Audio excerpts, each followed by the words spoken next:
Office of Ministry Studies, it is a very great pleasure to welcome you this evening to our Forum on Women in Ministry. Particularly a warm welcome to those of you who have traveled to be here for this event and for the WSRP conference tomorrow on border crossings. We're delighted to have you. We're delighted to have members of the Red Tent Group, a group of women from Temple Beth Israel and Bethel AME Church who gather to study the Bible together each month. We are very glad to have our colleagues and friends from the BTI schools and students and colleagues from HDS. Welcome to all.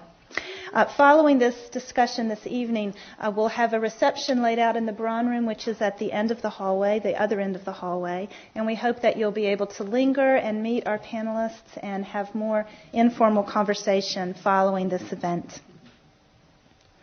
50 years ago, the first women students matriculated at Harvard Divinity School.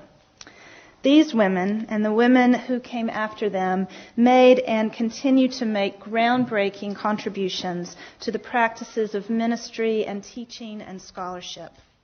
The history of women at HDS, as Professor Ann Browdy showed us so beautifully in her opening convocation lecture this year, is completely bound up with the history of women in ministry.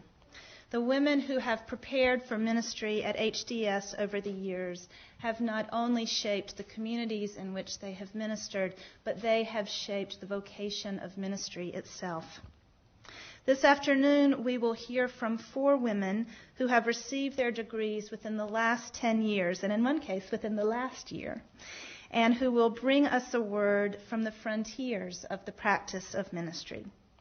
It would be very easy for me to spend the next hour and a half detailing the accomplishments of these women, but in the interest of leaving time for them to speak for themselves, I will try to be brief. Our first speaker this evening is Liz Walker, and she graduated from HDS with an MDiv just last year, 2005.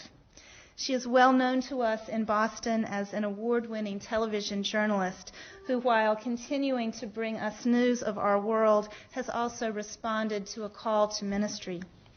Like all of our panelists this evening, she is a preacher of tremendous power and a committed activist in anti-slavery work and in work with women in Sudan. Her MDiv thesis, which brought the autobiographical accounts of 3 19th century African-American women preachers into conversation with the accounts of 3 contemporary African-American women in ministry, was a tour de force and a model for the kind of difference a deep engagement with the often hidden history of women can make for our contemporary practice. Our second speaker this afternoon is Jordy Gerson, who graduated from HDS with an MTS in 2004 and left us to go to Jerusalem to begin her rabbinical studies. She's now a student at Hebrew Union College, Jewish Institute of Religion in New York City, where she is also involved in Jewish education, in human rights work, and in her abiding commitment to interfaith ministry. Like Liz, Jordy has had an enormous influence in the life of our school.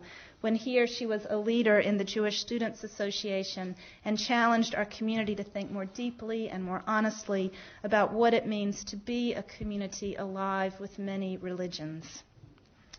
Reverend Elizabeth Meyer Bolton is our third speaker, who received her MDiv in 2002 from the University of Chicago Divinity School, but we claim her as our own because since arriving in Boston, she has become such an important mentor for our students who look to her as a model for what a minister can be.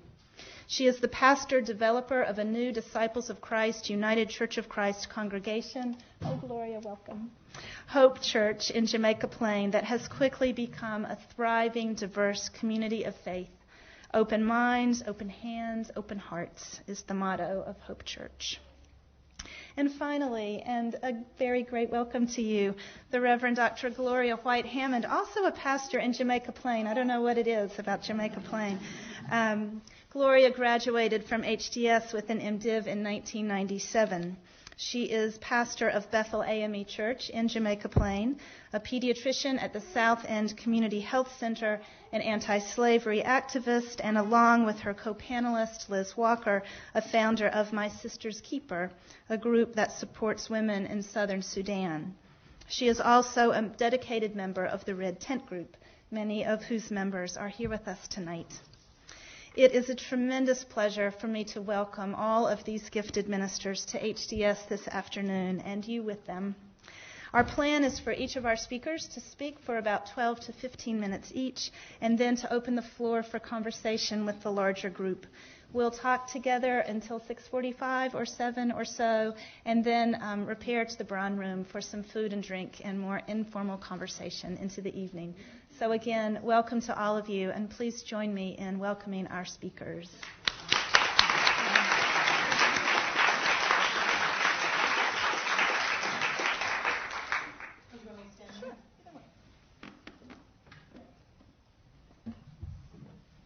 I'm about 6 feet 1 inch. I think I've been that tall since I was in the first grade, and I was always either called on first or last. First because I couldn't hide, last because I was the tallest. So I will be first this time. I'm protesting just like I did in the first grade. I am delighted to be with you this evening to tell you about my ministry and to talk to you about my passions and to talk to you about my challenges.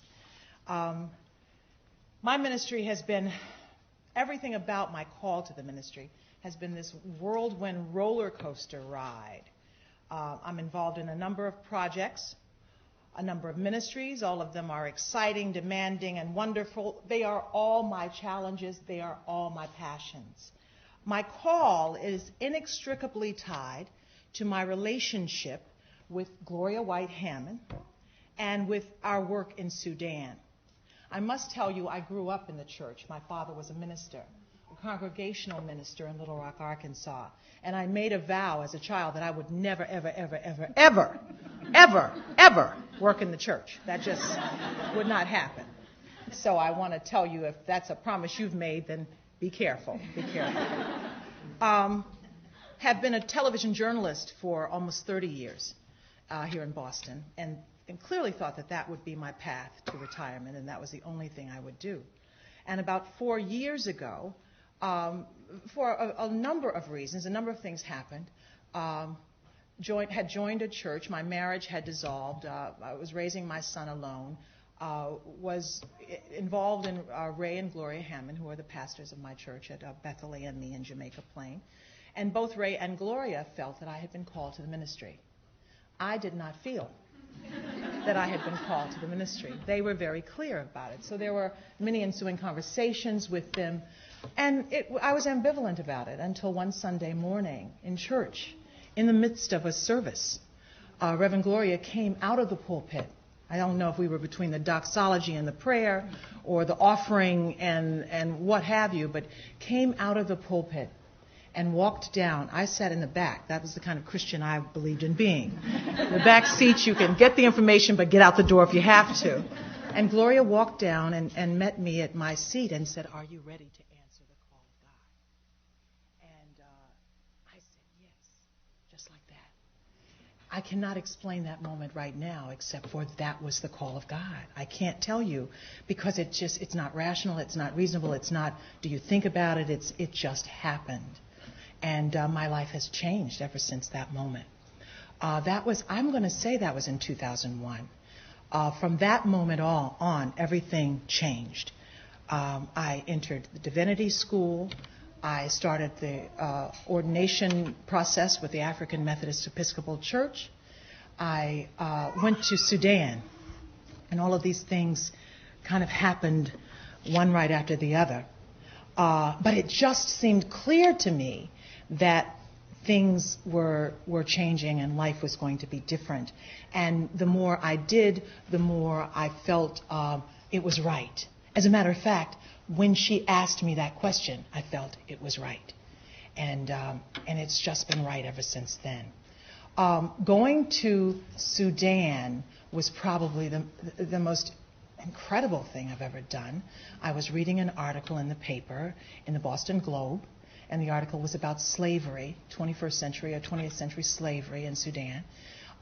It just struck me as something peculiar. How could there be slavery now? And I called the person who wrote this op-ed. His name was Charles Jacobs, and he is a founder of an organization called the American Anti-Slavery Group, and he invited me to go to Sudan. I can't tell you, before this I would never have gone to Sudan, but it just seemed like the right thing to do.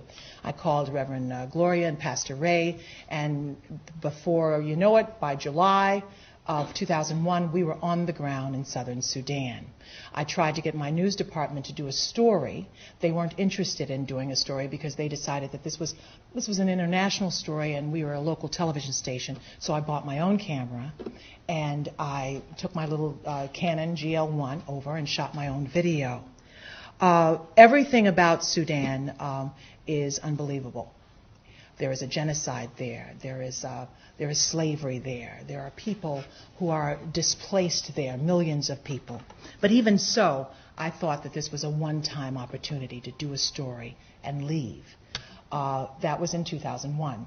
I have since been back to Sudan 3 times. Reverend Gloria has been back 7 or 8 times, and we are now working on a full ministry in Sudan, both with trying to get micro-enterprise projects together and education. We're trying to build a school. We've co-founded an organization called My Sister's Keeper. If you were to ask me, and one day I'm going to sit down and figure out how all of this worked, how all of this came to be, but I can only tell you now that it was God, and it was God calling me. Coming to Harvard Divinity School was a move for me to try to put language to my faith, to try to explain all these things that had happened so quickly.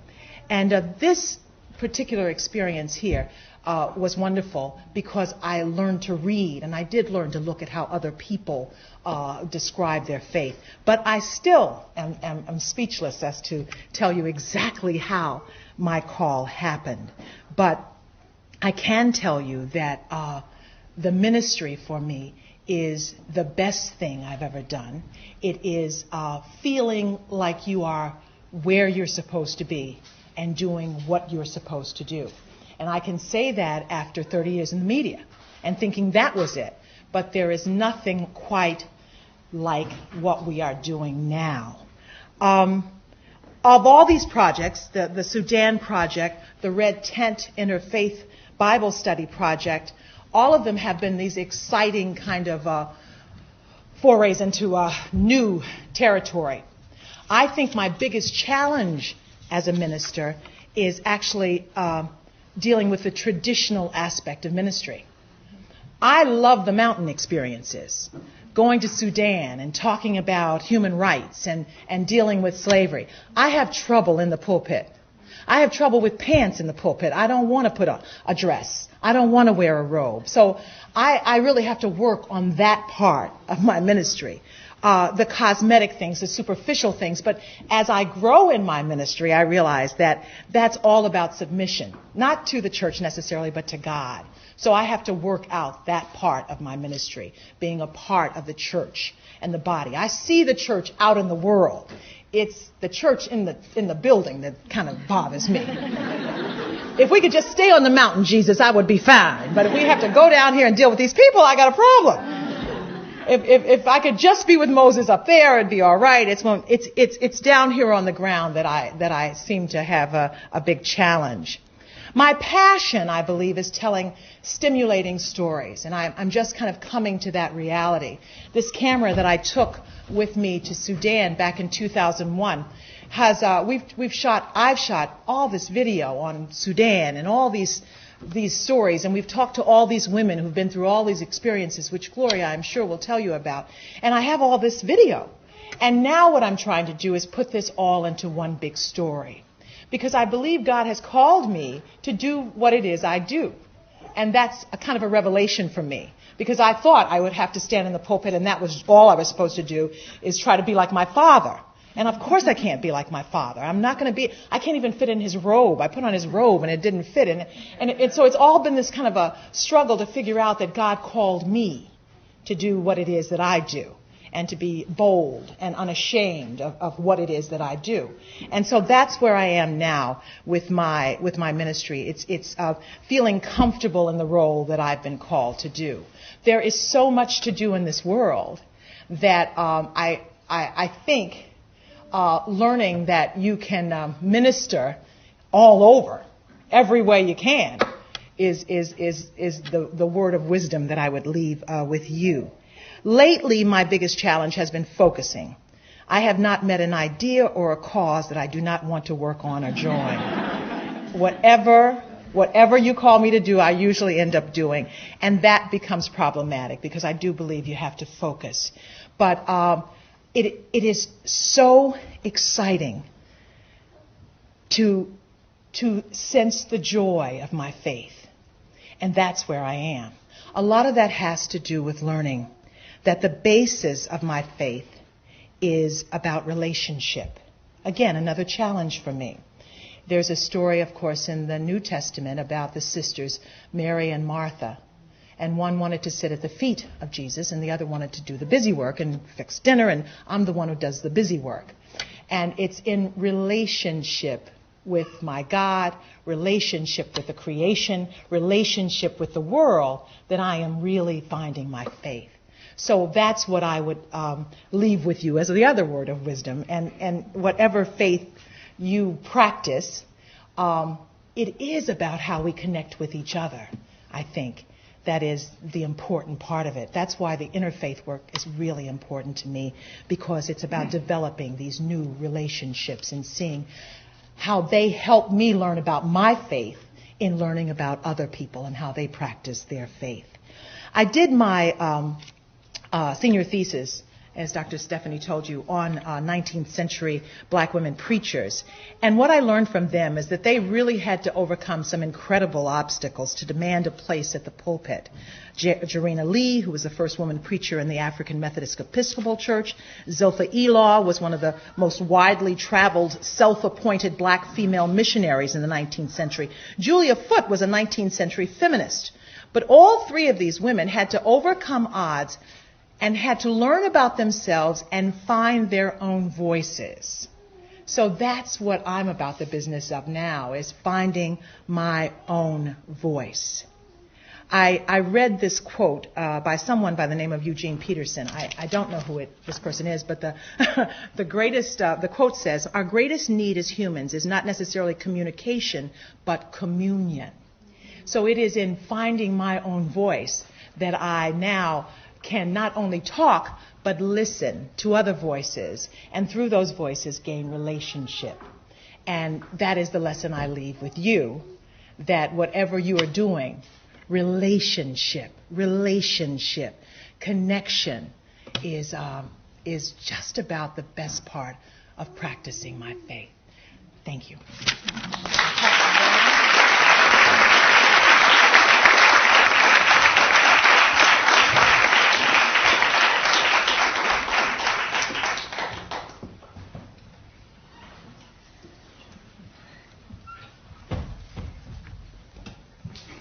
So similar to Liz, my father is a rabbi, and I swore this was the one place I was never going to end up, but here I am. So in matters of faith, more often than not, the Jewish community can claim precedence. We did this first, we were there first, it was our idea, it was our book, it was our ritual. So it's not often that you'll find a Jew ceding that Christians have beat us to something. But this evening, I'll start by claiming just that. Harvard Divinity School began accepting women in 1955. It would be a full 13 years later that the first woman, Sally Pricend, would be admitted to rabbinical school in the United States. It is with no small amount of pride and pleasure that I tell you that it was my movement, the Reform movement, and my school, the Hebrew Union College, that was responsible for Rabbi Pricend's ordination. It is with equal pride that I add that the Reform movement has paved the way for women in the rabbinate and women in synagogue life, redefining traditional public and private roles for over a quarter of a century. We have made great strides since 1972. Since that time, over 441 women rabbis have graduated HUC, making us 16% of all graduates. Most dramatically, my entering class, spread over 3 stateside campuses, is 80% women, an historic number for the college, and one that most Jews, even Reform Jews, find hard to believe. And yet, despite all of this, it is with equal doses of embarrassment and frustration that I must tell you that the 13 years between the Divinity School's acceptance of women and HUC's acceptance of the first woman rabbinical student said a great deal about the Jewish community in 1968 and says just as much today. It is not just that we were behind the curve in 1968. We are still behind. It is not just that we were slow to decide that Jewish women should finally have the same positions of power and authority that men do, but that we are still, in a sense, deciding how we feel about women rabbis and women in positions of power in the Jewish community. And though HUC may be ready for us and is still paving the way in its hiring and admissions policies, hiring more women for tenure-track positions than most secular institutions, Harvard included, it is not as clear that our congregants are, to say nothing of the state of Israel. The sacred center of the Jewish world is male. Last year, I spent the year in Jerusalem, a requirement of HUC. The first Shabbat I was in the city, a group of my classmates decided to walk to the Western Wall, the axis mundi of the Jewish world, our most sacred space. I joined them, and we began the walk up to the old city and then down into the courtyard. It had been a decade since I'd visited last, and when we passed through the security checkpoints and into the courtyard where the Dome of the Rock and the Western Wall touch, my stomach turned and then sank. What I saw at the Kotel, the holiest place in Judaism, the place where Jews for thousands of years have offered prayers and sacrifices, sanctified and made holy our deepest fears and dearest aspirations, what I saw there made me want to weep. In 1992, the last time I visited the Kotel, a mechitza ran through the precise middle of the Western Wall's courtyard. A mechitza is a separation barrier made out of cloth or fencing or planks. It separates men from women in a prayer space and places women on the other side of where the Torah is kept. The Torah, our most sacred text, is, in my tradition, not merely revelation and not only scripture. In Judaism, as in Christianity and Islam, the Torah is a source of power and authority. The Torah at the Kotel was kept on the men's side of the mechitza, as it is in so many Orthodox communities. This did not surprise me. What surprised me was that the men's side of the mechitza took up, literally, nearly 80% of the courtyard. It had moved since 1992, which is to say women, who make up slightly more than half of today's Jewish community, both here and in Israel, are given 20% of its most holy space, and no Torah. No power, no authority, no space. We had been, both literally and figuratively, pushed out of the most sacred space in our tradition. I stood at the Kotel that first Shabbat in Jerusalem, my very first Sabbath in Jerusalem as a rabbinical student, and all I felt was fury. I looked at the wall my great-grandparents and great-great-grandparents and even my grandparents could hardly imagine seeing or touching, and all I wanted to do was cry.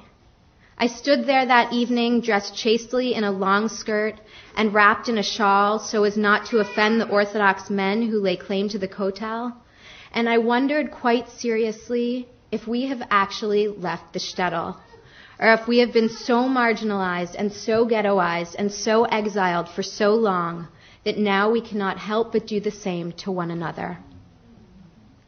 It would be a full year before I would approach the Kotel again.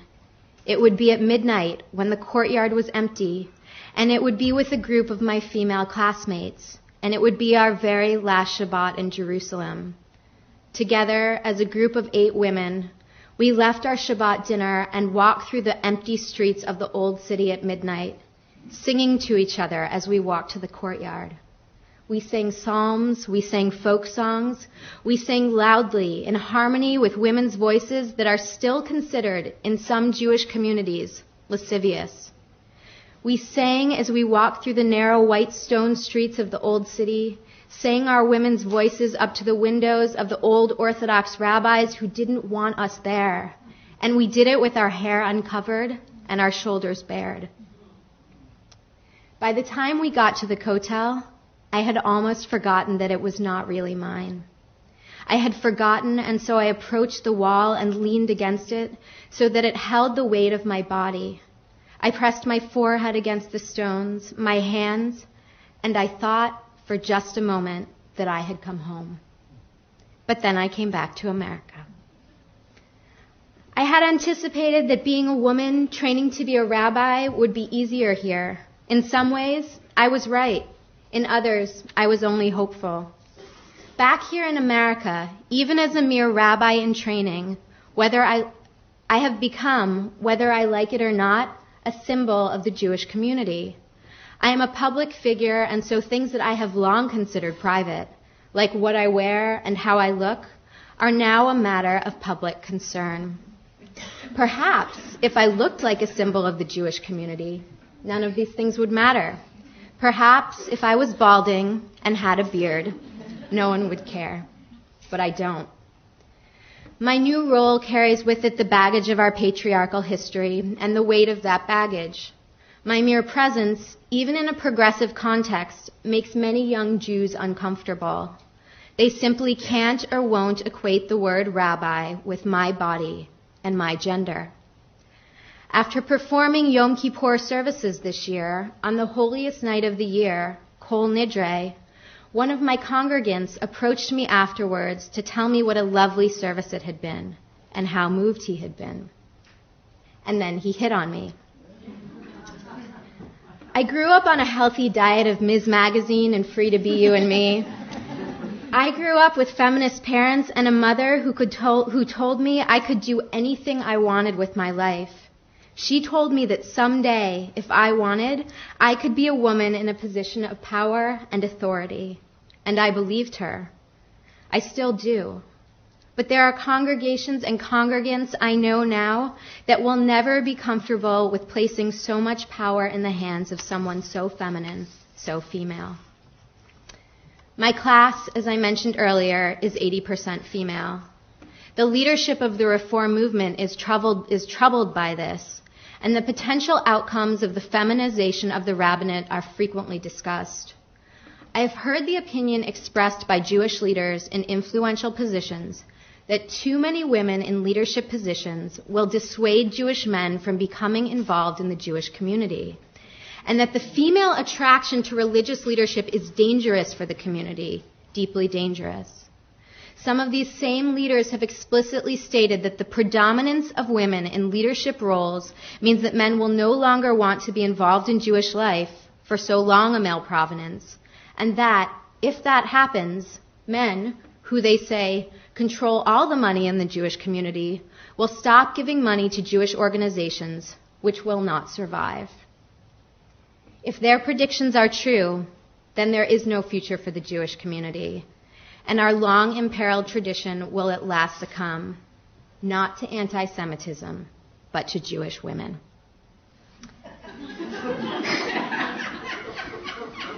And yet I believe that this is not the case.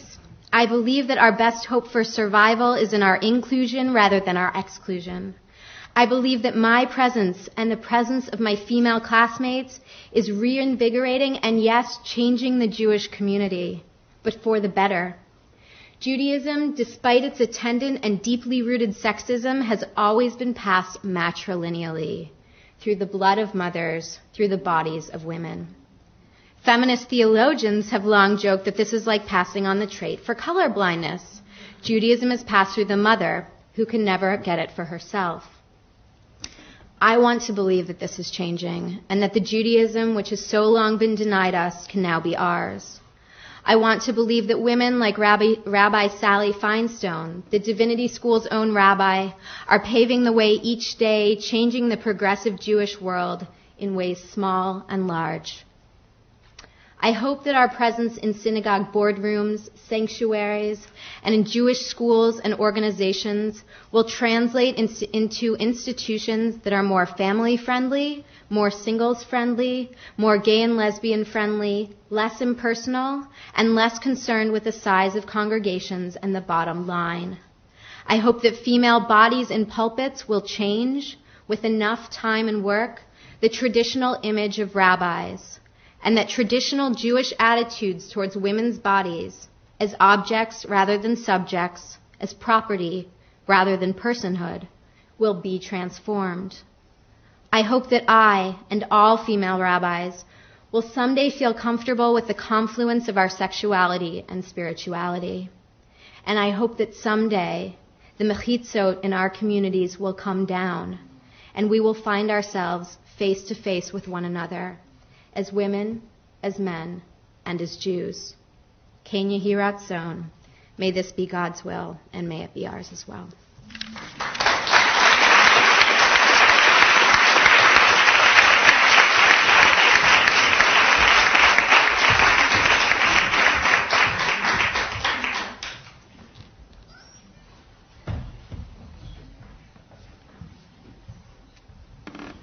Good evening. My name is Reverend Elizabeth Meyer Bolton. I am very blessed to be in the presence of such amazing women tonight.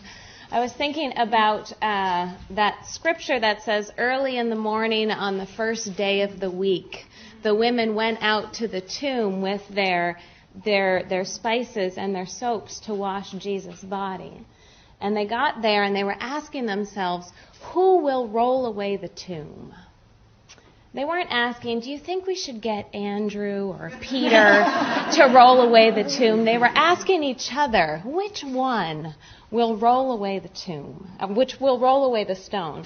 And it's so exciting to be in the presence of women who are there just pushing in Sudan and pushing in Boston and pushing in the Jewish community. It's a pleasure to be here and with them and to celebrate that Harvard has been open for 50 years to women. That's a very exciting thing. So give Harvard a big hand.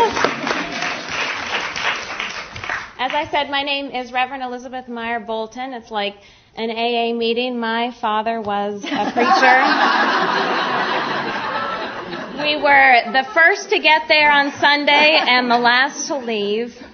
I remember every time we would come out of service, my dad would be saying goodbye to everyone, and he'd say, see you next week, should Jesus tarry. See you next week, should Jesus tarry.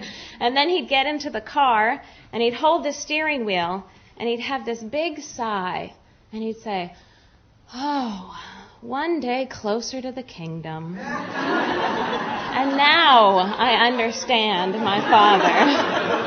And I never wanted to do this. And I never wanted to be a new church start pastor. And I think we should all get together and say, I never want to win the lottery. And just wait.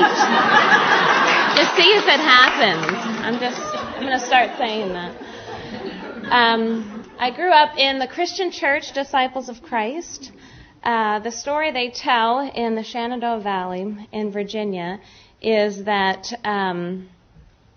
they say we have a tradition that the communion table is open to everyone, except for children. Children in that church specifically weren't allowed to take communion, and I was just enthralled. It was like the forbidden fruit is the sweetest. Like, what's happening during that communion moment? And I would watch the little ladies in the basement cutting up the little cubes of white bread, and they had their turkey basters, and they were filling up all these little glasses of grape juice. And it was so mysterious to me. And I would sit between these two church ladies, and they would pass the tray up so high over our heads.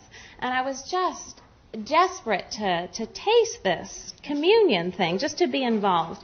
And my dad was up there doing communion, and he was doing the words of institution, and he broke the bread, and he lifted up the cup, and he looked at me, and he just winked a little. And I thought, okay,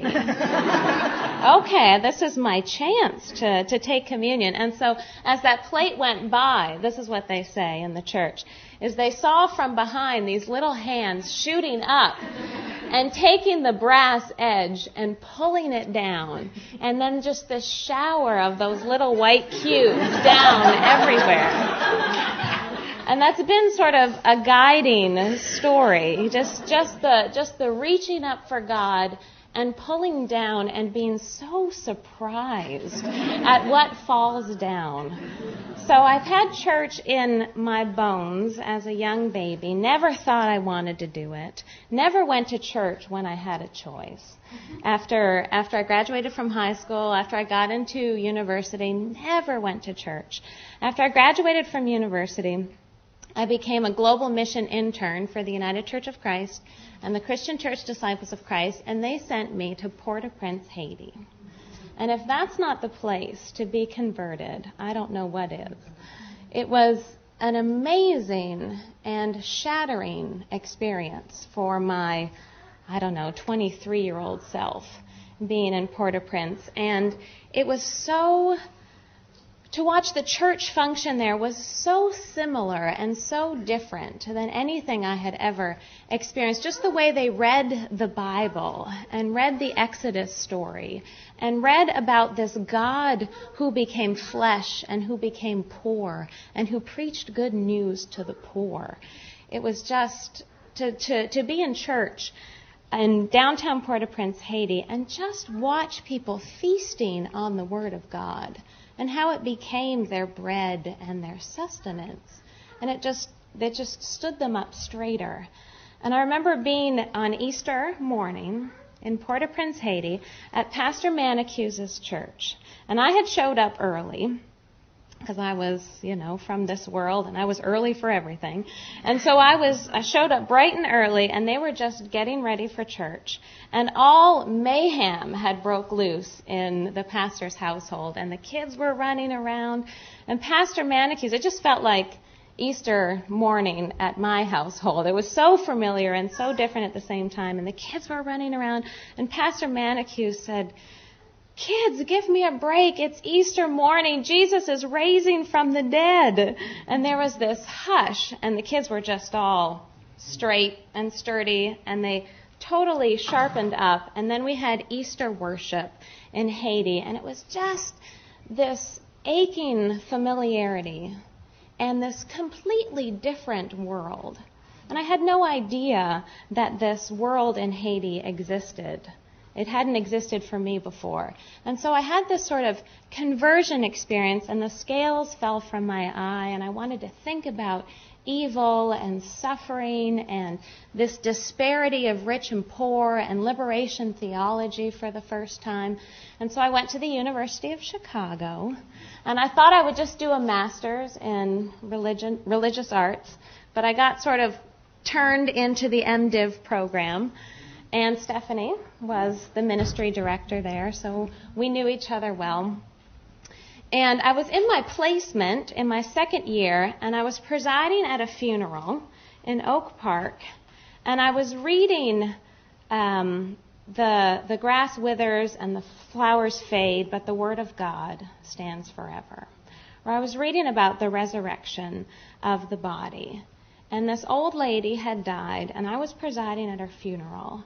And I was driving home, and there was this big moon hanging over the skyline of Chicago, and it fit. It just fit. I had been running away from a life of ministry, and as I was driving home, there was just this, everything came into focus. It's like when you get glasses for the first time. It was just like, there it is. And then I had another confirmation experience. I was doing an internship in Olathe, Kansas, and it was my first experience of a woman pastor. And just to hear her preach and just to feel included in the stories of my faith, really for the first time. And I was an intern in that church, and a couple had just had a baby, and the pastor couldn't go, so she said, "Liz, why don't you go go meet this new baby. And so I went to the door of the hospital, and I didn't want to bother the new baby and the new parents. So I said, just tell them Liz from St. Andrew came by. And the nurse went over to them and said, it's Liz from St. Andrew. And they said, oh, bring her in, bring her in. And so I got to go into this holy of holies with this new baby with these red, wrinkly hands. And I got to make the sign of the cross on the baby's head, and I got to kiss the two mommies that had had this baby. And I thought, this is it. This is what I want to do with my life. From the beginning to the end, and everything in between. I want to just journey with people when they're getting married, when they're having babies, when they're confirming their babies, when they're dying. That's where I want to be. So the ministry put its hooks in me, and when I decided I'd be a pastor, I'd had this internship at a new church start, and I thought, well, I'll never do a new church start. Okay, I'll be a pastor, but never a new church start pastor. And then we moved to Boston, and we decided to do a new church start.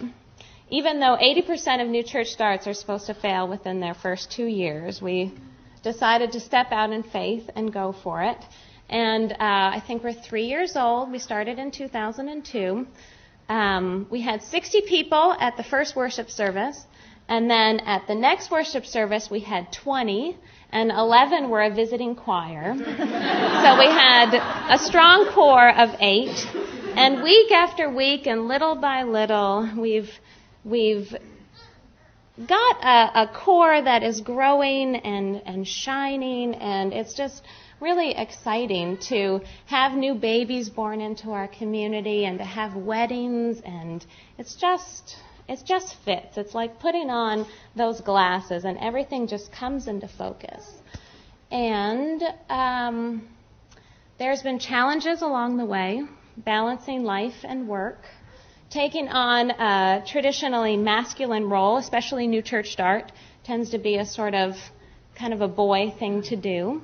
But, you know, we're getting through it. I find myself, my own personal experiences are very formative in the preaching life. I'm very much enjoying the preaching life. It trains your eyes to see differently in the world, and there's nothing better for your own faith formation to get up there and preach the gospel and to figure it out week after week after week and to persuade yourself week after week of this good news, that God is doing a new thing, that God is at work. There's nothing, I need it for my own self, just to remind myself.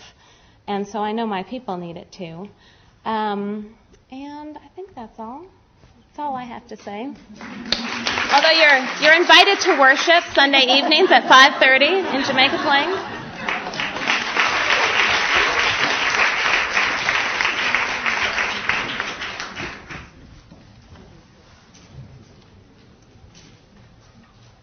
Thank you so much. It is indeed a privilege to be with you all today. And I didn't think it would be this hard. It's all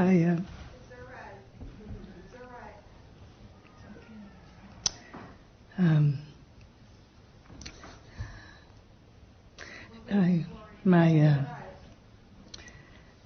Last night, my daughter, who went to sleep 24 weeks pregnant, and this morning she gave birth precipitously to a little girl who's 1 pound and 8 ounces. And she said, Mom, go and tell them what it's like to be a woman preacher. So at her behest, I'm here. And how did I get here? And I will take some Kleenex. I know up in here somebody got some Kleenex, all right? Somebody just give me some Kleenex, would you please? I, like so many of my sisters in ministry, I didn't anticipate starting out this way. I mean, I really didn't anticipate it because I went to medical school. And and I married a medical student, and it was a very nice picture because I was going to be a pediatrician and he was going to be a surgeon, which meant that we would live in Wellesley with a huge house and 4-car garage for our 5 Lexuses or Lexi, whatever. And then along the way, he had a sense that the Lord was calling him to the ministry, and I could work with that because he could do a little ministry on the side and do a whole lot of surgery, and we would still live in Wellesley. Then he had the sense that the Lord was calling him to start a new church. I knew the man must be smoking something. And I recruited our friends, especially friends who had started churches, to convince him that that was just a terrible, horrible, no good, very bad idea. Because what I knew is that you can't that eventually he would end up pastoring full time, and he would not be able to practice surgery, and that there went my house, and so I resisted it for not the longest time. I'd say a couple of years until finally, over a period of time, and he prayed, and he didn't badger me and he didn't hassle me, but I caught the vision, and so we started this church. And with 5 people in our living room, and just to show you how good God is and how He will laugh when you will tell Him what you are not going to do. We started it on the night of our 15th wedding anniversary, and it was important that was the way that we both agreed to spend our wedding anniversary. And so it has been a wonderful work. It's been a labor of love. And as you have heard, sometimes the operative word is love and sometimes the operative word is labor. But it really has been a tremendous blessing in my life. And again, I did not intend to go into ministry. I then thought that, the model would be that I would be a wife in ministry, and I would be a bold and audacious wife in ministry that nobody had ever seen before, but I would still be a wife in ministry. And while we had many friends who were becoming couples in ministry, typically the husband was a pastor, and then many friends who then the wives accepted what we call the call to the preaching ministry and were involved in that sense. I didn't think we had to do that. Then I had an experience where God made it very plain, and I think for many women in ministry it's a struggle. I find that men just they might resist a little bit, but in the end they're going to go ahead and do it anyhow. But for women, because we have not necessarily had role models, because much of the world, regardless of your religious tradition, still ain't too happy with all of them X chromosomes up in the pulpit. We usually wrestle with it, and I came to the point where I had to accept it when I was ministering to my father, who had been abusive when we were growing up, and he literally was on his deathbed, and and was intubated, was not able to talk, and I said to him, you need to get some things right with God and right with your children, and again he couldn't talk, but with his mouth, but his eyes understood perfectly well what I was talking about. I went to, it was over the Easter week, and so I ended up spending Easter Sunday in Ohio, just to leave the hospital long enough to go to service. During that service, the Lord said to me, He asked me to look at my father's life and to understand the impact of his disobedience on all of our lives as a family. And what he said is that the cost of disobedience will always exceed the cost of obedience. And so it is a hard thing to say yes to God. it's scary. And people don't always understand it, and they don't always want to see you. But it is far more costly to be disobedient. And so the following Sunday, when I came back to Boston, the invitation was extended, and I went forward and accepted my call to the preaching ministry. And it certainly has been very much of a journey ever since then.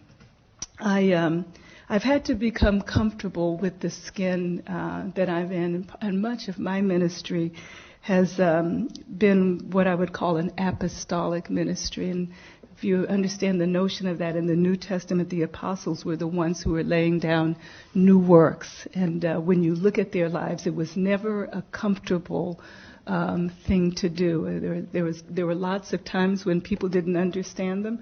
There were times when they were in prison. There were times when they were martyred. And that is the nature of an apostolic ministry. And that, for better or for worse, has been the nature of my ministry. And so there are some things that I've learned along the way, and Oprah talks about the things that I know for sure. So these are the things that I know for sure as someone who has struggled with an apostolic ministry, particularly because I am by nature quite shy.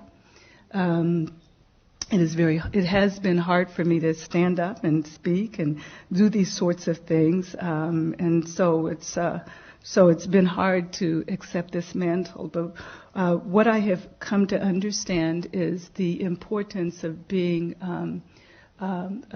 faithful to the integrity of the cross. I can't believe I'm wearing blue jeans and it's a public place. It's okay. Don't it look good in my blue jeans? I can't believe it. I realized I had my hands in my back pocket. I know how to be cute, okay? So the next time I come, I'll be cute. But today I'm in my jeans, okay?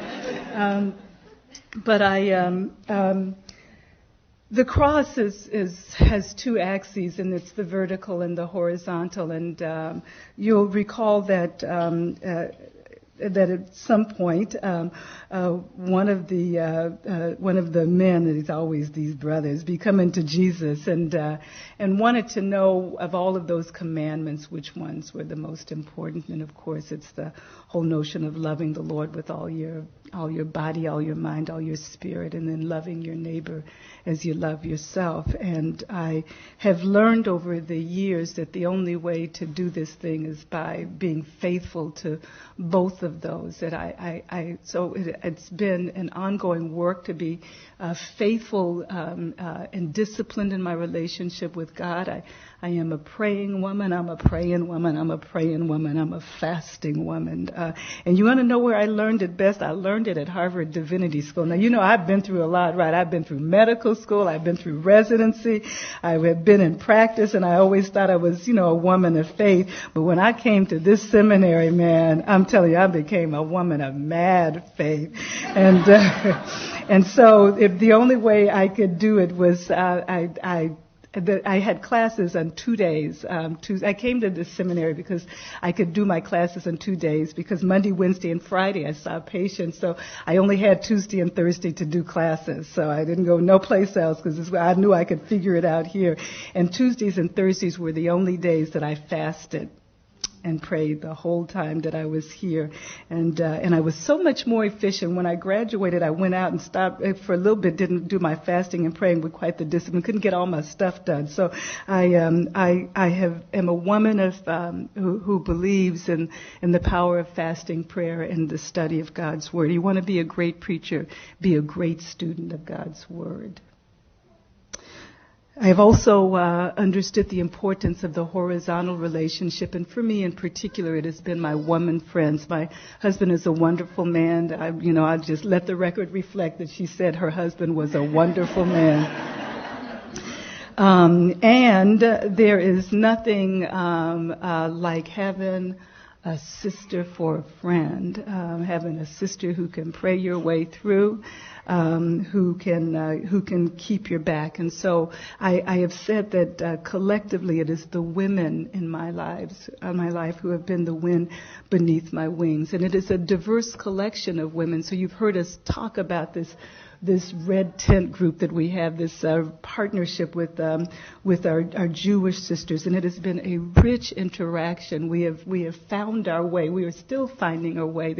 There are places that we are on one accord and places in which we differ, but what is very clear is that God is working it all out, and it's been a process. So the women have been tremendously important for me.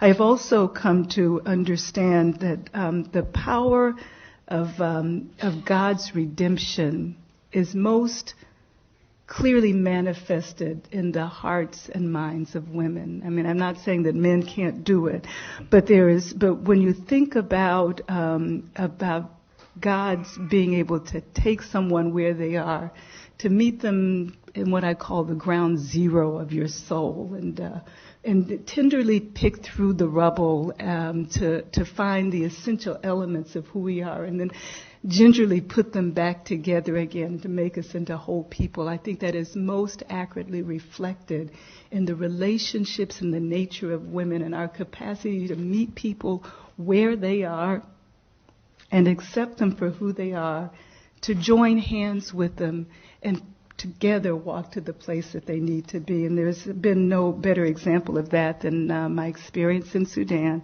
Liz told you the short version of the story. I went to Sudan because Liz was going to Sudan.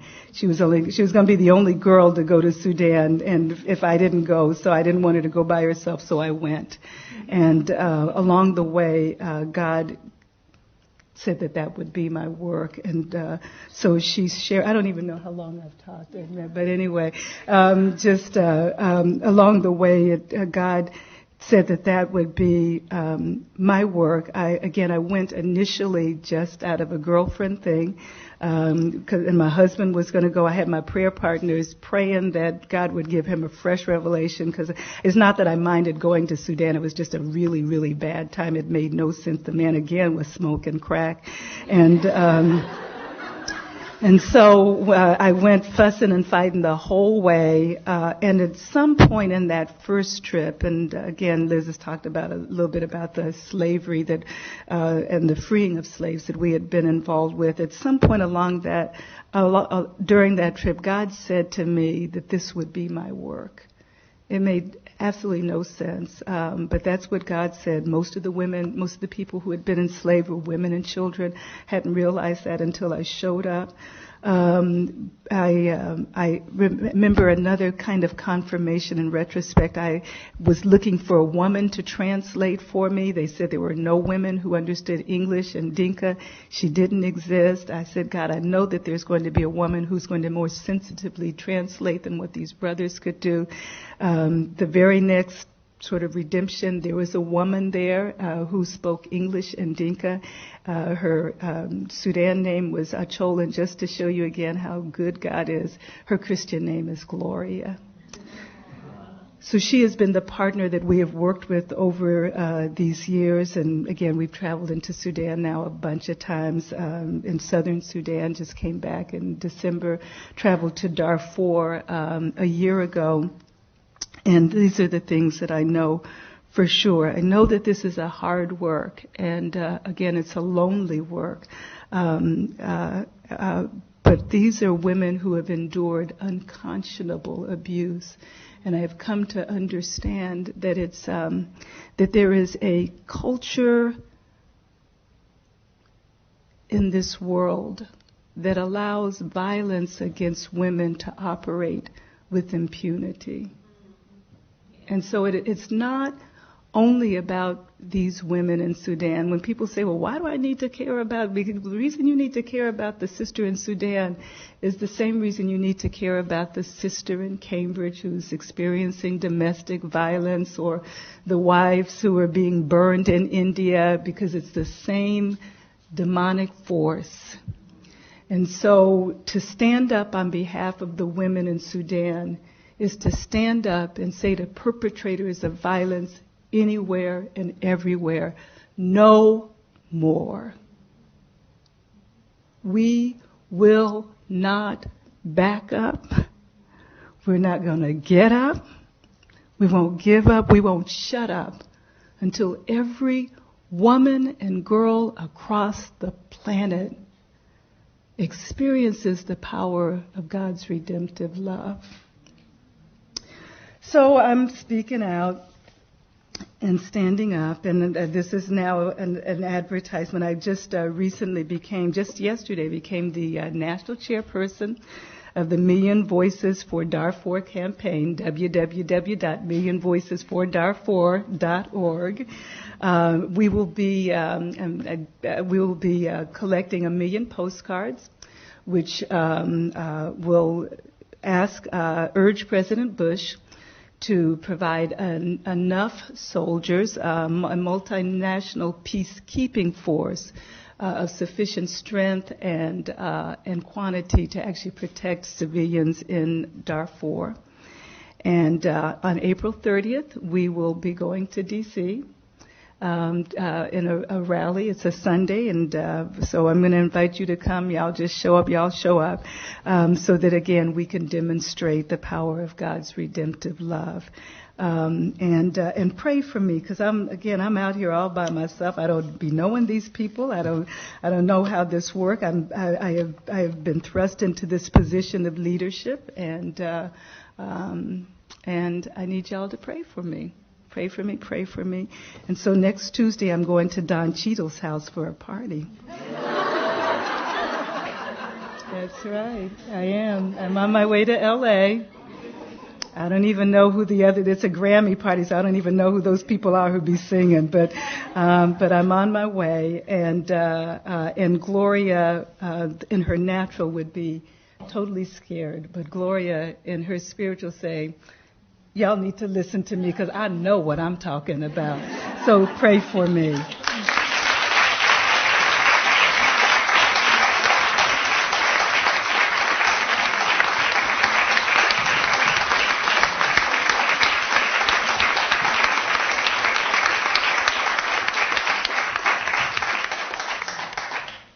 The theme of tomorrow's conference, the WSRP conference, is border crossings, as you know. And I'm just struck by how beautifully that theme has been established tonight. All of the boundaries that have been crossed and that hope to be crossed. And the ways in which, in the presence of these passionate ministers, how boundaries kind of thin out.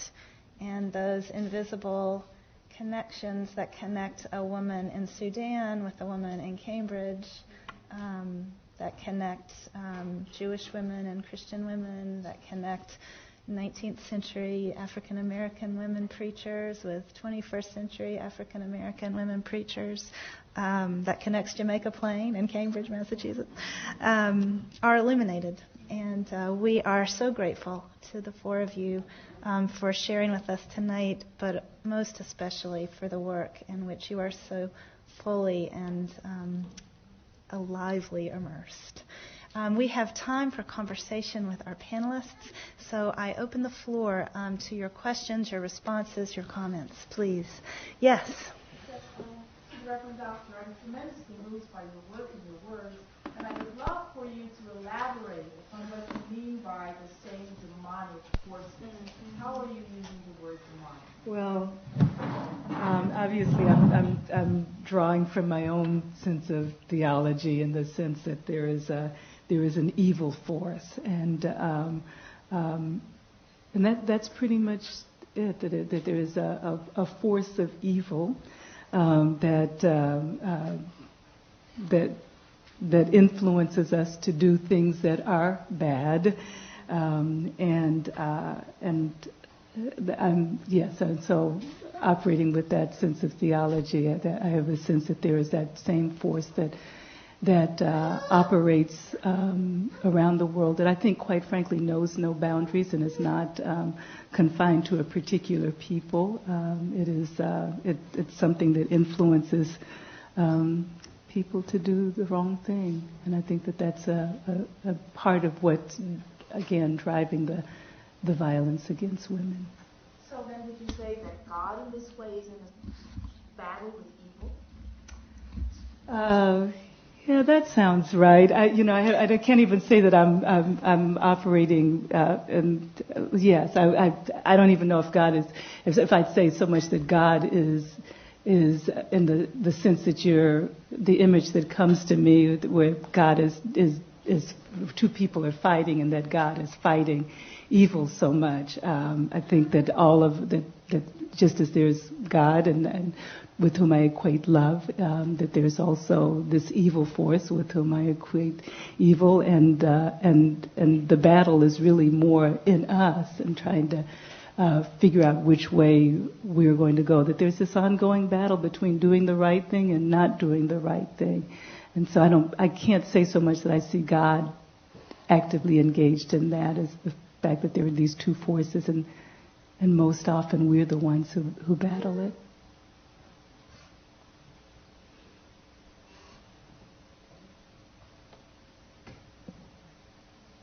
Yes. I'd love to hear about some of the role models that you've had in your lives, and I don't know if you want to take a little bit more time and talk about people who teachers or sisters or other family members who've been important to you. My mentor is actually here tonight, and she's sitting right over there, Carrie Maloney. I went to Bates College, and Carrie was the chaplain there while I was there, and just her presence completely, I went from I was a religion major, but that had nothing to do with the fact that my father was a rabbi, and I did not in any way, shape, or form want to become a religious leader, but Carrie's example just completely changed my life, so it's right there. My mentor is Cecilia Williams Bryant. She was the pastor's wife when I recommitted my life to the Lord, and subsequently also accepted the call to the preaching ministry. And probably more than anybody, she has most informed who I am as a preacher. And I'd like to think as a woman of God, she, again, early on had a heart for women in ministry. That was a relatively new thing. I mean, now that's sort of everybody does it, but 35 years ago, that was new language. And just as in some ways my ministry has been apostolic, hers absolutely was as well. So she was, for all of us who are couples in ministry, John and Cecilia Bryant were the first. And so some of the prominent names in the African American tradition that we know as couples in ministry consider John and Cecilia Bryant their mother and father in ministry. I think my role model is Reverend Gloria, to a great extent, day to day. But I think also my role models were all those little old ladies who went to my church, and the ladies who babysat me, and the church mothers. And the women, my mother died when I was born, so there was a Mother Riley who took care of me for my first 3 years of life. And when she would take me to her church, which was the Baptist church, on Sunday nights or Wednesday night Bible study or whatever, she would get the Spirit. And I don't know if you know what that means, but that means that you are, she's listening to a song or the prayer, and she would get happy. Mm-hmm. And if you were sitting anywhere near her, you could get knocked down, you could get spit on, and I thought, oh my, that's another thing I'm not going to ever do. But now as I grow older and grow more mature in my faith, I'm becoming one of those women. And so the women who live their faith boldly, those are the women who are my role models, and Reverend Gloria is certainly one of those. My role model is Reverend Holly McKissick at St. Andrew Christian Church in Olathe, Kansas. They call her the Texas Tornado, and she lives up to her name. She is 10 years older than me, has 2 children, started a new church 15 years ago, built this amazing building in the heart of Kansas that has sprung up out of her heart and created this fantastic community of peace and justice in the suburbs of the Midwest, and is just an amazing woman, amazing preacher. I had the good fortune of being able to hear her preach the word for a year, and it has definitely influenced my my voice, and she's just great. And every time I call her about twice a month in tears saying, new church start's too hard, I can't do it, I can't do it. And she says, every time, if you can't do it, no one can. If you can't do it, no one can. If you can't do it, no one can. And I call her to hear that. She's just this drumbeat for 3 years. She's provided me that. So she's the Texas tornado. Yes, please. I was interested in Gloria's comment about apostolic ministry. I'm a Unitarian Universalist, so that's not a term that I use regularly, but the idea that intrigues me, because I'm very interested in what we call community ministry, which is really taking ministry out of the doors of the sanctuary and into the world, and how we can impact the world. And I'm just wondering if any of you have reflections on how perhaps there's a way that women's ministry is a little different in that regard in terms of its commitment to the larger world.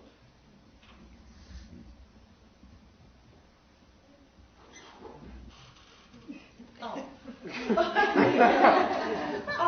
I talk to people and people tell me, well, I'm passionate about this and I'm passionate about that. And to a certain extent, I think that's ministry. So I believe that what you're saying is absolutely what is my passion, taking my faith into the world, putting feet on my faith. And I see it happening all the time. And the women that I wrote about in my senior thesis were women who did that because they weren't allowed in the pulpit. So they went, and they did it because they loved it too, but they had no other choices. And it's ironic that now, we have the choices, limited though they may be, but I prefer to take, because I think that's what, in my faith, that's what Jesus did, so that it works for me to be out in the world. I think that we need it all, obviously. But I think that's what women can bring to it because of relationship, because of our connection. And I don't mean anything against men, but because we have women's groups, because we have clubs, because we have all these different connections that we can take our ministry out. And I think that's so important now in this world. Well, again, the notion of apostolic, the early people in the church who were women and men were apostles. They were starting brand new works that new churches that other people hadn't started before. And again, for me, that's been a common theme. By way of example, one of the ministries which still warms my heart is a group that and let me just say this, that when you've heard several people talk about the difference that ordination made. I think, remember Forrest Gump said, stupid is as stupid does. Well, ministry is as ministry does. But there is something about the ordination, I didn't understand it until it happened, that it just makes a difference. I don't know what it is, but one of the groups that has really meant a lot to me is a creative writing ministry called Do the Right Thing, WRITE. Started it in '94 with young women, many of whom were court involved and girlfriends of the gangbangers, etc. Just a small group ministry, and it was a wonderful work. I've since handed it over. Actually, right after I finished seminary, I handed it over. We started with 6 girls. They now minister to over 500 girls. They're in juvenile detention, 3 DYS facilities, 2 middle schools, and there's also a program on site at Bethel. I just started it. But again, the nature of the apostolic, you can start it, and then then I'm always looking for somebody else who can receive it, who will take it to the next level. The easiest thing about growing a child is giving birth. My daughter will tell you that today, but it's as much as we complain about those 9 months and all that labor stuff, that is the easiest thing. The hardest thing is the toilet training, and it's the first day of school, and it's, the broken hearts. And so I'm always, when I start something, I'm looking around for the mother who can nurture it and grow it to another place. So that's what happened with Do the Right Thing. Obviously, My Sister's Keeper is a wonderful ministry with 6, now 7 women. And we're growing it, and I at some point God may say, and I'm prepared to do that. So it's getting red tent is another example, something that nobody else has done before, that other people don't get, but birthing it with an eye toward having someone else take it and grow it. And that's the model of the early church.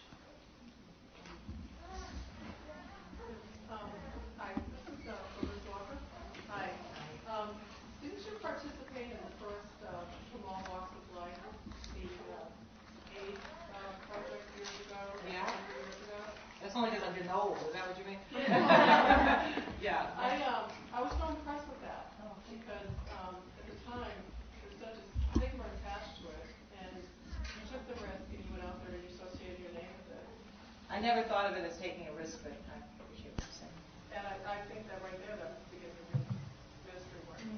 Or maybe before that, but definitely said something about you. Thank you. Yeah.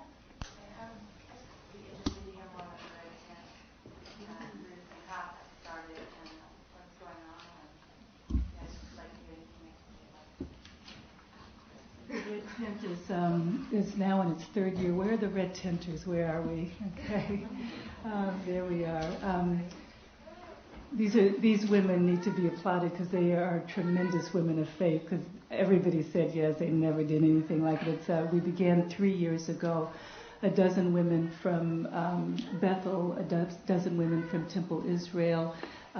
We were named the Red Tent because it seemed like it'd be an interesting thing to discuss the Red Tent. When I read it, I thought it'd be great to have a dialogue with Jewish women and Black Christian women. There are lots of ways that, success has many mothers. And Liz and Carol, who were walking partners. So anyway, we meet on a monthly basis for Torah and Bible study, alternate 1 month. I will typically lead a study of a woman from the New Testament. And then the next month, Rabbi Elaine, who's another one of my, will lead a study of a woman from the Torah. And we we come to know each other. Women have met one-on-one during the month. Our most there are many exciting events. The biggest one was a year ago. We spent Martin Luther King Day at Boston University. The significance of that is wonderful. And we enlarged the tent. So we had 100 Black Christian women, 100 Jewish women, on looking at the power of women's relationships. Our keynoters were Anita Diamond, the author of The Red Tent, and she was in dialogue with Renita Weems, who is a phenomenal preacher, teacher, writer herself. So we got to listen in on their conversation. And again, in small groups, explore what text has to say about women and our relationships. And again, we've had to find our way. For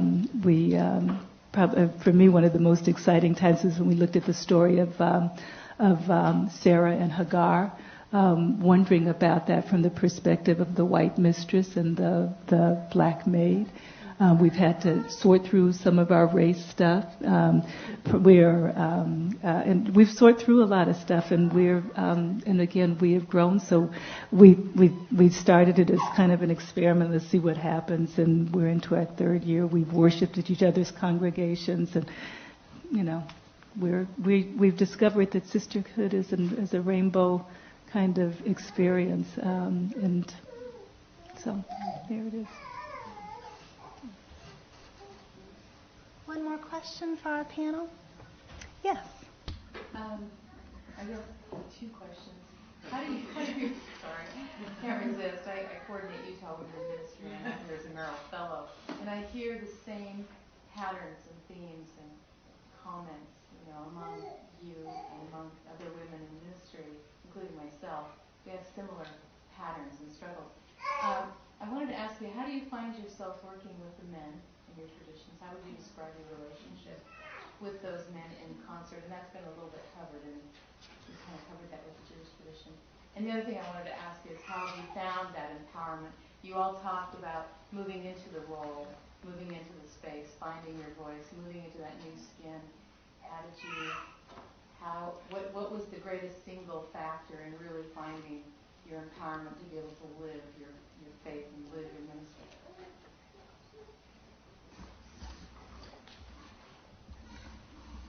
Those two different questions. I trust. I think claiming your authority as a pastor, for me, it happened gradually, and it happened a lot of the church giving it to you. I remember when the first church started, Belva Brown Jordan, who comes to the church, asked me out for lunch, and she was going to talk to me about her tithe, how she was going to give to the church. And that was the first conversation I'd ever had about money with a person in the church. And I just felt like I was wearing my mother's clothes or something, like my shoes were too long, and, it was I had never had that conversation before. But Belva created a minister out of me by having that conversation with me. And that happens a lot from my perspective. So that's exciting, how God works in community and relation like that. And your first question was? How you work with the men. I work with men, yeah. Describe the relationship. Yeah, well, I obviously we have men in our congregation. I did have a very interesting, when I came back from maternity leave, my first sermon was on breastfeeding, which was risque, and there was a couple squirmy people. I touched base with some of the men who come out of a more conservative background, and they thought it was very interesting and had heard enough sermon illustrations on golf and baseball before, and so why not breastfeeding? This is my body given to you. So I think they're patient and good spirited and there's a lot of grace back and forth and it's exciting.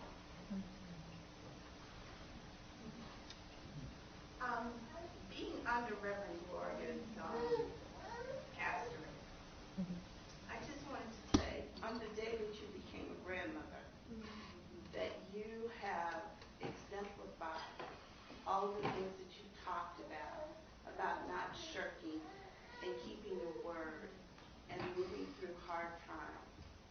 And I called to say, I wonder if Reverend Gloria's going to make it. And then Spirit said, are you kidding? She's going to keep her word. She's going to be there. And I just want to thank you so much for who you are.